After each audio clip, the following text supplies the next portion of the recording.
This is how to make a how-to video. Now the first step to making a how-to video is to pick what you want to do for the video. There are different types of videos you can make, but they're all basically how-to videos that are the same. An example of this would be food cooking or different interests that you would have, like paintball, airsoft, blacksmithing, gaming, or writing. After picking the main topic, you can go after different parts of the topic, like for cooking, different kinds of foods. Paintball, there's different mechanics of paintball, like different kind of paint, different kind of firing mechanisms. For airsoft, it's basically like paintball with the different mechanics of it. Blacksmith, there's different ways to blacksmith, like the different things you can make, the different materials you can use, the different ways to make the materials, and the different ways you can obtain the tools, like making them or buying them. For gaming, there's different kinds of gameplay and different kinds of games and different ways of playing them. With writing, there's different kinds of writing, there's different ways to write, and different kinds of writing in the different ways you can do it. Step 2 in the second step is making a video.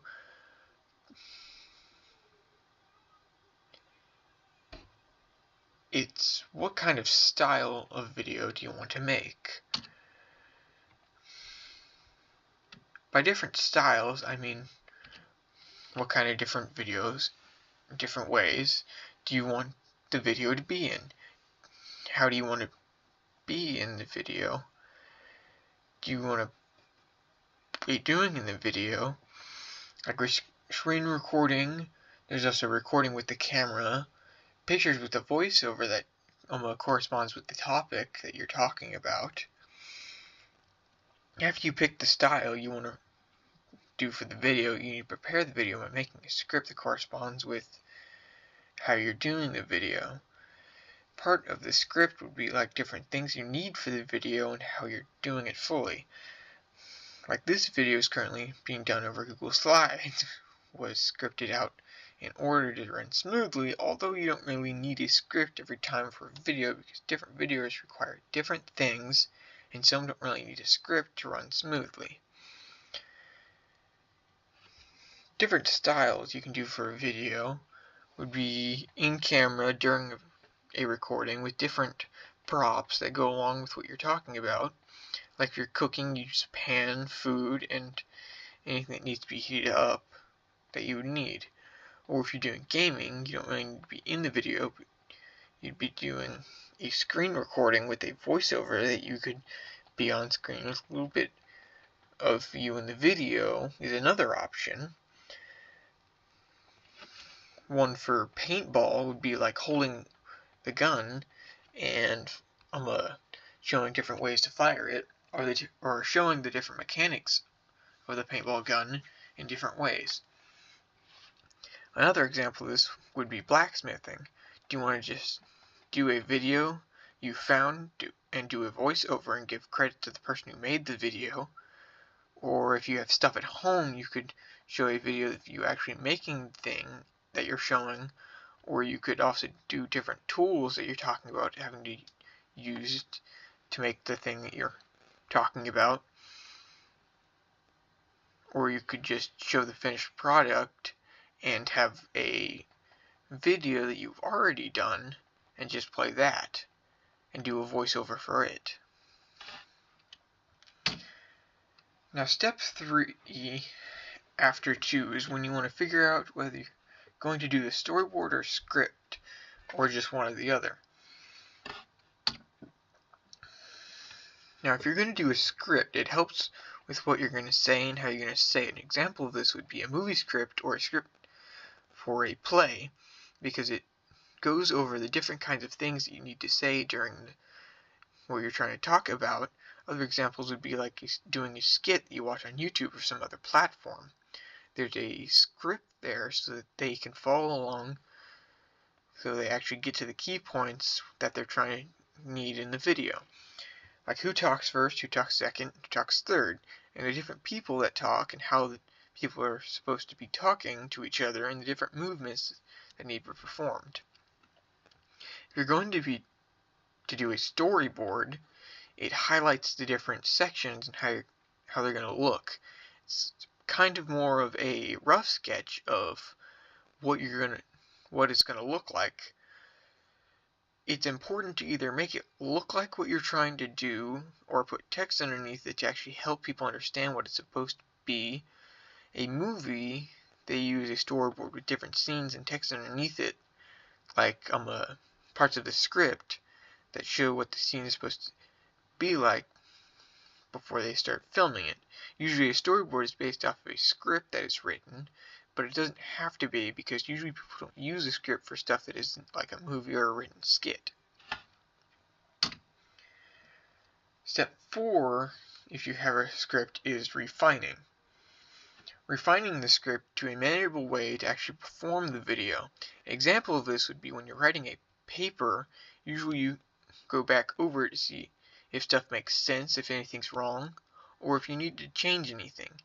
Another example of changing things would be if you have the facts right, or if you need to add something in that's missing from the original script. Or even if you didn't like the original script, you can go in and add stuff so you can actually make it the way that you want it to be and the way that you might like.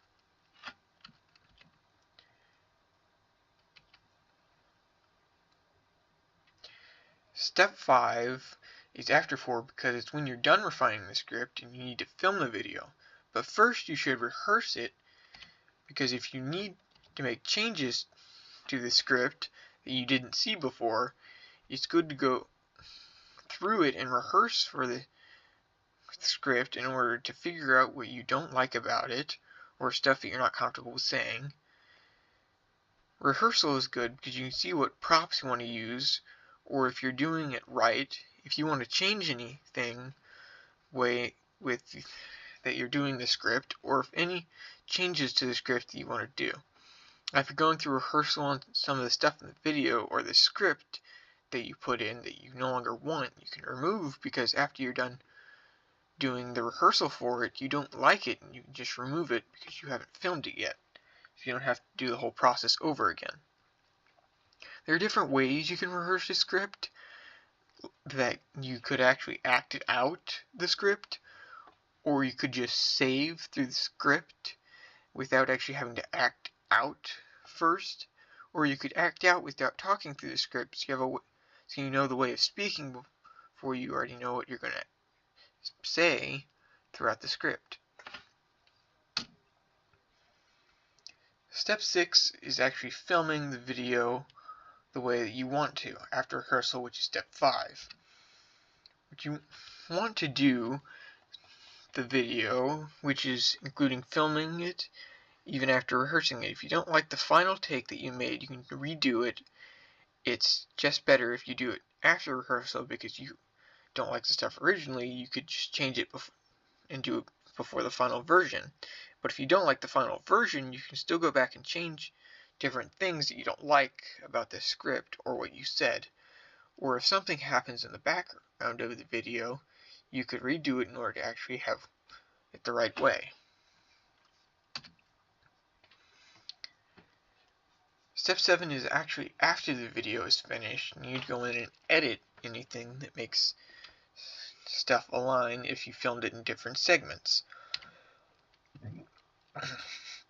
All of this is if you need to do something in multiple different days. You can film something on one day and then film it again on another, and actually go in and edit it so it looks like it's one film without having to actually film it all in one take. Step 7, which is editing, is also useful if you want to add stuff like an over voice to a video that you filmed. Instead of saying it all in the same video, you might have terrible quality, because if you're cooking, you'd have to be facing away from the camera a couple times, or if you're moving to grab the stuff and you don't want to talk, or if you just don't want to talk in the video but it doesn't sound right, you can actually speak in the video afterwards and do an overlay with your voice. So if you overlay the video with a voiceover that you made for the video, so you're talking in it without having to actually film you talking, and just add it after. Or if you don't talk in the video, you could add music to play over the video while text appears over the video while you're filming it. Or to add stuff after filming, you edit throughout either with software you know, or you could get someone else to do it.